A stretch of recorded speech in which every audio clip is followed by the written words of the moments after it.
Hey, and welcome to the sixth episode of How to Create Complex Macros. So, today we're gonna try to speed things up a little bit because it's going to get so messy. So many variables, values, and names, and counters, and here's where it's really starting to get difficult. Let's like say it like that. Okay. So what we want to do, we want to create 4 CueLists which edit our effects. Those here, our movement effects. 1 row of CueLists for each row of movement effects for each group. I hope that made sense.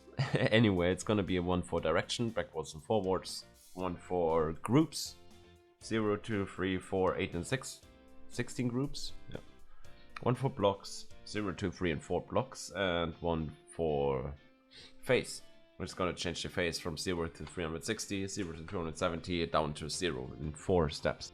So, as you can see, we are going to have a lot of different CueLists with different amount of cues. And that's a bit complicated. So, let's try to hang in there. Stick with me and hope that I actually manage to explain that and also run through this without destroying everything. So, how do we start? I prepared already a macro with a bunch of lines at least, because we're gonna need them. So we start as always. We have some variables that we already know we're gonna need, which is the button destination, a cue destination, since we have different kind of cues. Let's start with what we have here.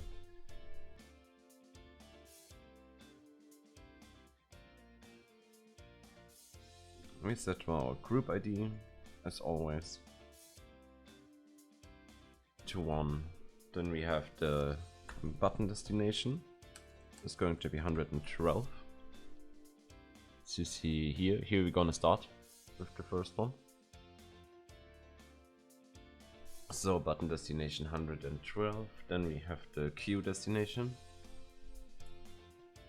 And we for sure start with the first cue.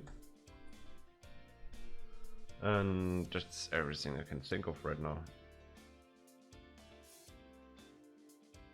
Okay, so what do we do now? Restore things. Restore executor button destination, 2-point button destination here on page 2. And we append so we can make CueLists. That's simple enough. Then we wanna let's start name everything. Let's start easy. So we label executor 2-point button destination, and we label it execute attack. And we do the same for the cue. That's what we need the cue destination for. Cue destination, and we do it with the cue tag. Yo, so now we need what do we need? We need the counter that gives us the number here that counts horizontally, and we need the counter that counts on what cues are we working on. Since it will be quite simple, since we are first fixing all the buttons for 1 group and then just set the group to 2 and reset all the values and start with the next. So we basically can really just run all the values, all the numbers straight down.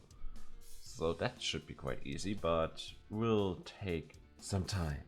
So since it's counting numbers, we're gonna call it, since it's counting cues, we're gonna call it cue counter. So when cue counter is 1, we set the cue tag is forward. Probably should write this in quotes. Yo. And just because we have on the same counter, when we have the cue tag, we later gonna also need that cue tag in the command. So let's say the value will be set there as well. So to spare a few lines, 17 actually, to be exact, we set the value is also forward. Nice, so this we're gonna do now for them all after we created the Q counter. Yeah, let's do this. Woo!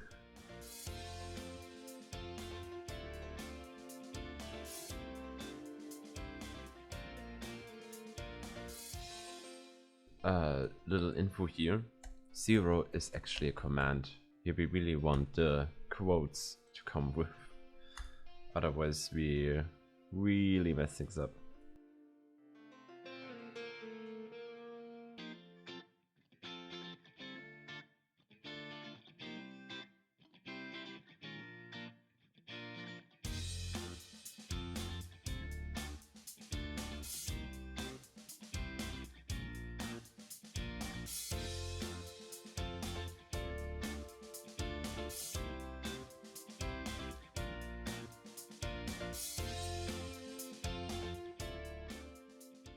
Simple stuff. So, as you see, now we have all our values for the effects, for the command line, and all our Q tags for naming all the Qs. Beautiful. So far, so good. Now we need to execute a tag. Yeah. Here comes the next counter.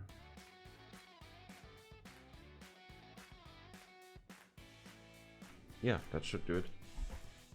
So when the counter is 1, I'm gonna show you really soon why we need a counter. Or better say, I can show you now, because we don't have anything else that counts where in the whole program we are. What button are we doing now? So at some point we need to reset our Q counters, and basically we could say if Q counter is 3, we go to the next step, etc.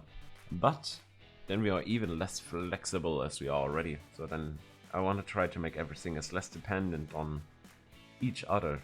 So when counter is 1, we want to set a Q max actually. Q max is 3. Let's see, we do this for the other 4 as well. That is because we want only 2 Qs in the first Q list. So as we learned from earlier example, if you want to have 2 of something, then you need to write 3.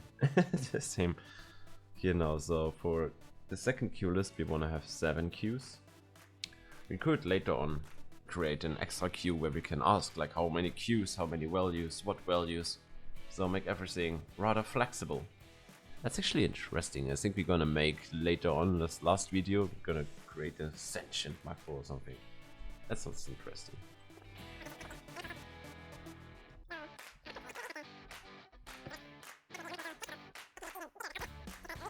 I'm kinda excited for that. Okay, so now we have the Q max.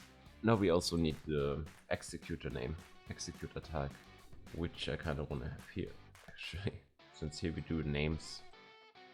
So we set our executor tag is, the first one is direction.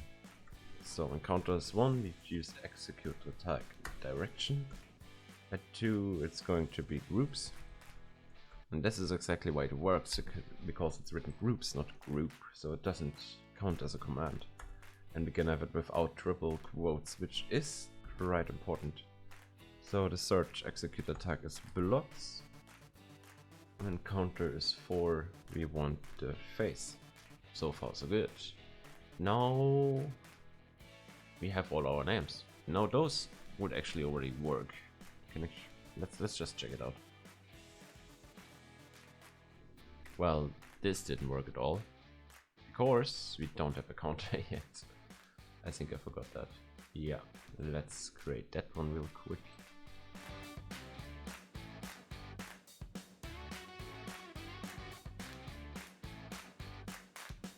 I forgot it again. Really? Really? Yes. What the fuck?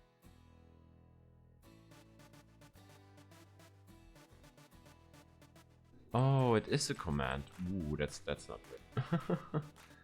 Oopsie. Let's change that real quick, shall we? So there you see why you need the triple quotes, because otherwise it becomes a command. And now we get our Q1 as a name. Perfect. Oh, we're already at 20 minutes. I was just about to complain, but nah, okay. No time for that. So, now we check for our group IDs. We got just going to have 5 group IDs, so let's run with that. Actually, before I run to that, let's check what I'm actually about to do before I create any kind of confusion. So now we want to assign our executor button destination q destination / command is, and in this command we want to have standing for direction. For example, the first one, assign effect 5 through 8, which are the movement effects for the first group. 5 through 8 / direction is forward. So this is what we want to have standing in there. So S is easy. Effect 5 through 8 are the 2 parts that we need to change. And direction. This one is also, those 2 values are also gonna change. So we have property and value. And as you can see, the property is exactly the same as our execute tag. That's why I didn't want it to carry the quotes with, because this is going to be really valuable. So we can spare some writing work. Okay, so we need to get effect 5 through 8 here. And this we do by the group. Since this is depending on the group ID, we write this in here. Assign, let's see, how do we want to call this? Well, it's a group related effect thing variable, I guess. Let's call it effect group is effect 5 through 8. Yo. So the next one is for group 2. And this is going to be, I have no freaking idea. Let's check this out. 14 to 17, so plus 9 every time. Yeah, cool. That's it, makes it easy. Speeding up.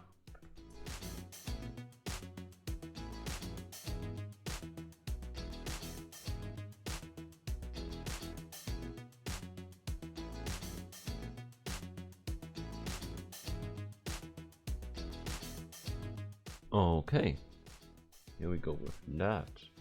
32, so we just double check real quick. 41, yo. Nice. Actually, since we limit it later on, we can totally add the group just because we can. So if group would be 6, since we usually run with 6 stuff, we say effect 50 through 53, and we limit it later. So that's chill. Okay, we have that part, we have our value, we have our property, so we can actually, I think we can get going on that part here. By the way, what we also want to do is assign ignore executor fader this. Oh. Yo, nice. Okay, so here we want command to be our command full. Now we need to create that one. What? That's more like it. Also 2 point might help. On the brink of doing poop. Okay, so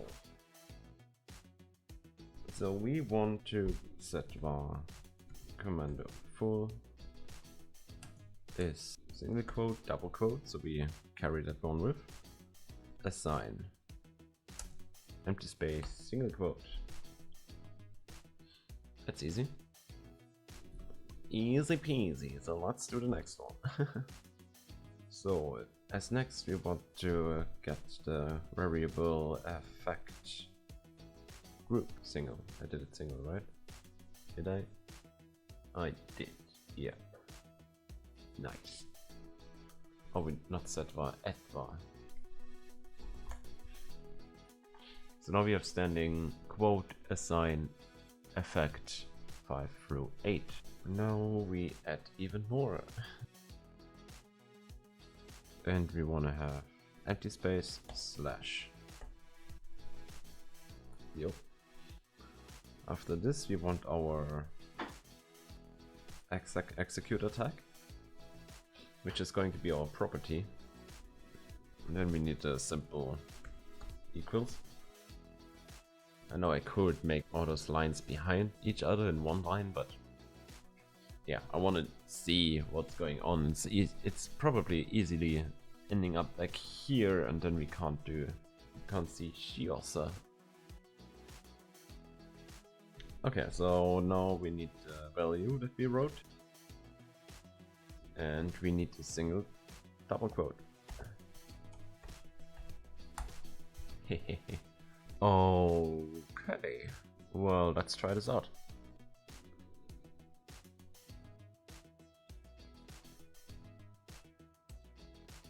Look at this. Well, I don't know why we got effect 41 through 44, but except for that, that worked just fine. But why did we got effect 41 through 44? Is the group ID 5? Oh, the group ID might be 5. Let's see. Now we want to restart the whole thing. So that's a bit complicated. Let's see. As long as the Q counter is smaller than, let's see.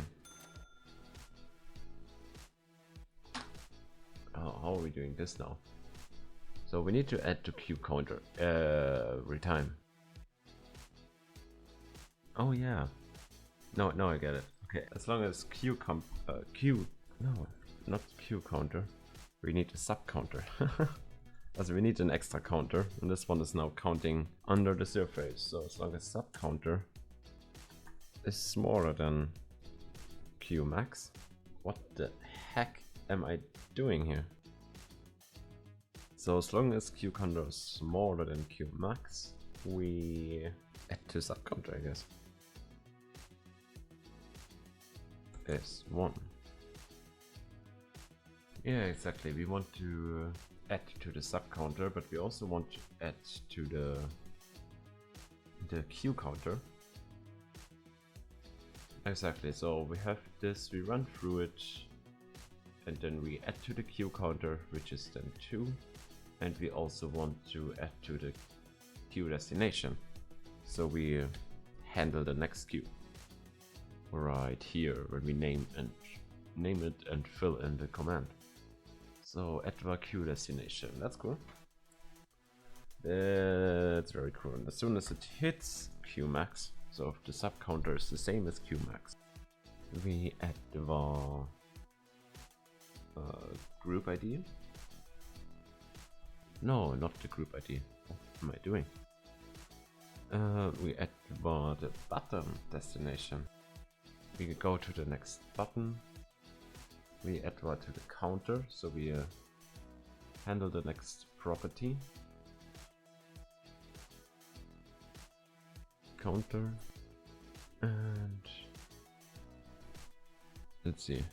We add var to the button ID. We add var to the counter, so we change the property. And now we need to reset our Q ID, Q destination. So we set var Q destination to back to 1. What else? What do I have for the many variables now? So button ID gets added, Q destination is resetted, counter gets added for the next property, Q counter is just running through the whole time, and that's it. I need to add the sub counter though. Sub counter is the one. Okay, so far so good. So now we need to check what happens when we are done with everything. I need to change the new group, and for this we can use the counter when counter hits 5. Oh, by the way, I forgot one thing here. The counter gets 1, the queue gets 1, and then we need to reset the sub counter as well back to 1 before we restart. Exactly, so we're gonna save into the same queue list until the sub counter, which runs in the background, which is not implemented into anything here. The sub counter runs in the background, and when this one reaches queue max, then we just did in this example, for example, 2 queues. So now it is queue max, so we need to change the button, we need to change the property, we need to start at Q1 again and restart counting from the beginning. Because now Q max will change into 7 for the next button. Because we're gonna have 6 queues in that queue list, and then we're gonna count up to 6 and do this whole thing again.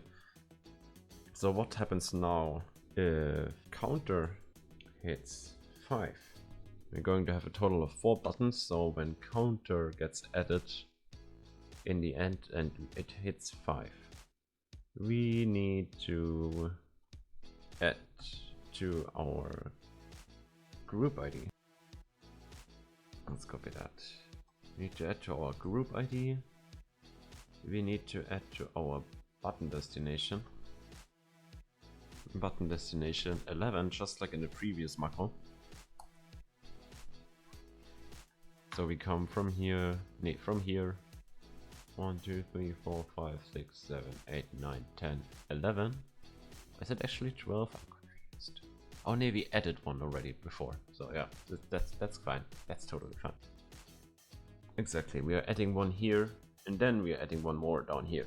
Or 11 more. Then we are up at 12, so that's fine. You have the counter. We just reset the queue destination.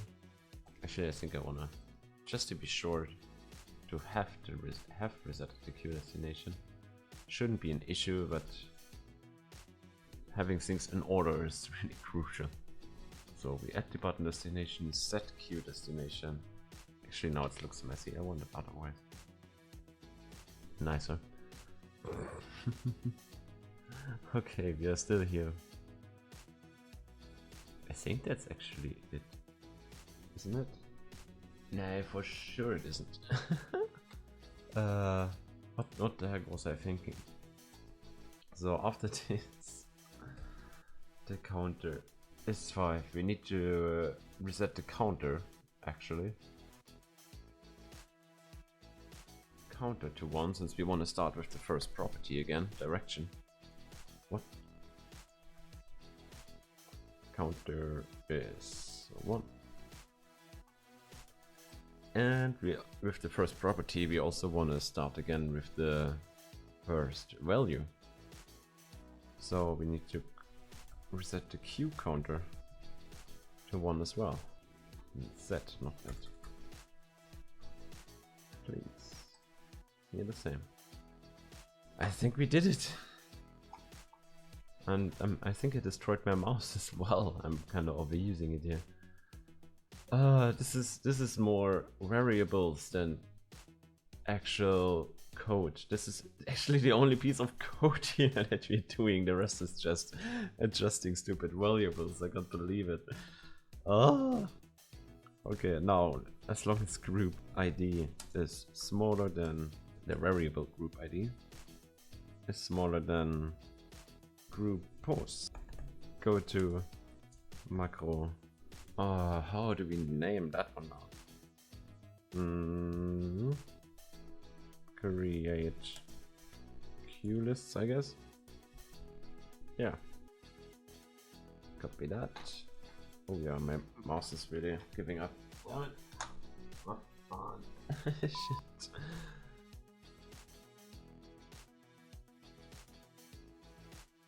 Create CueLists. Yo, exactly. So, and now, if group ID is the same as group pos, we reset our variable setting is on and return off macro create CueLists.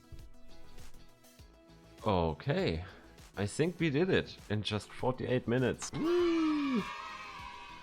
I really went everywhere. Oh, F, nay, nay, don't do that. You see what's happening here? My mouse is about to die. Come on, just 5 more minutes. Nice. Okay, let's delete that one. Save. Let's see how this goes. Ooh, that looks good. I think we did it. Is the programmer also stopping? Yeah, off macro. Woo! I think we really did it. Oh, that looks good. Oh, that looks crap. Damn it. Why? Why? What? That makes no sense at all.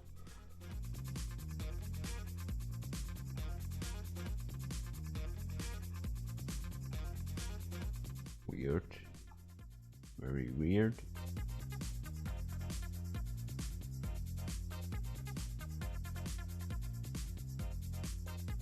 Oh, assign. Why? Set not assign. Ah, my bad.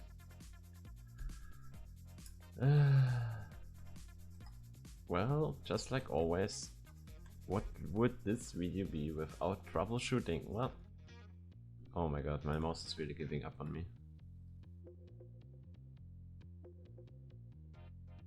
That should do the trick. Okay, let's do this again.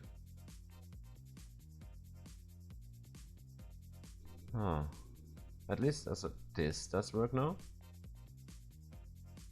This looks absolutely nice. Exactly, and here we have the next effects. The blocks, the names, everything works. Beautiful.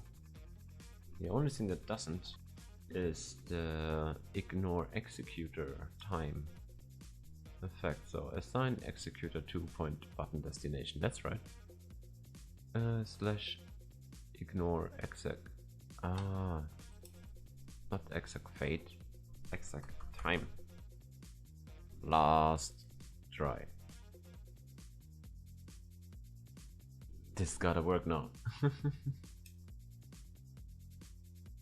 So let's just do a circle. Nice, nice. So are we on that direction? So let's change the direction. Nice, nice. That works just fine. Okay, and let's have groups of. Oh,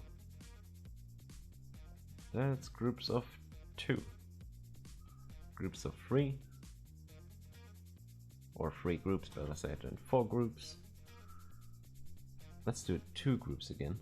Oh no, here we know we have 8 groups. 8 groups with blocks of 2. Nice. Here you see what nice play arounds you can do with this.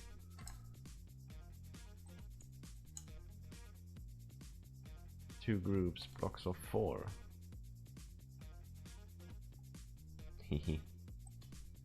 And everything in a. Let's reset the groups. Making a reset button would be nice.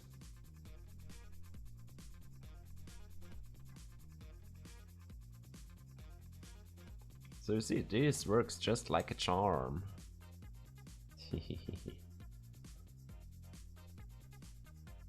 Beautiful. As you see, this affects all the effects in this group now.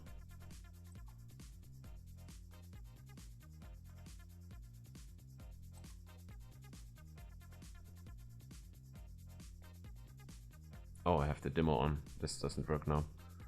That was the thing with absolute and relative. Well, I need to edit this later. Need to think about how I solve that, but that's for later video. We did it! And in just about an hour. I'm so proud. And I killed my mouse. Damn it. Okay, so we actually did it. We walked through. Everything is working. I can't believe it. This was a mess. I have no idea how we actually went through this.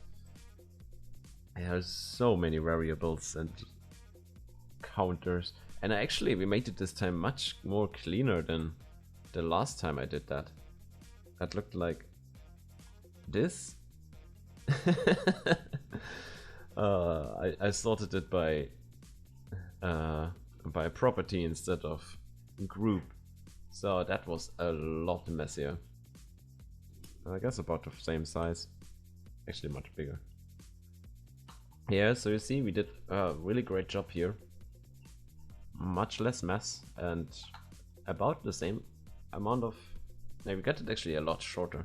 I have a lot more effects written behind each other. So, nice work! Woo! Ow! Ooh, that hurted. Woo! Oh. Yeah. That was it for me today. Yeah, so that was it. we really did it. Next time we're going to create our... do I have them here somewhere? Yeah, our size masters. So that's going to be very exciting. As you see... ah, it's not on. No. So, stop. Stop it already. So this works just like a charm. So with this, they are going to be a remote control, or these are the remote controllers for actually stomp effects.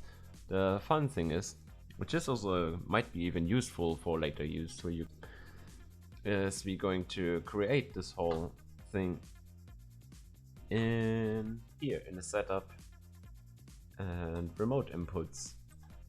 This are our size masters, and the cool thing is we can actually set them up with macros. The only thing is we need to patch some special fixtures for that. So this is what we're gonna do next time. Yeah. Awesome. We went through everything. So thanks for watching.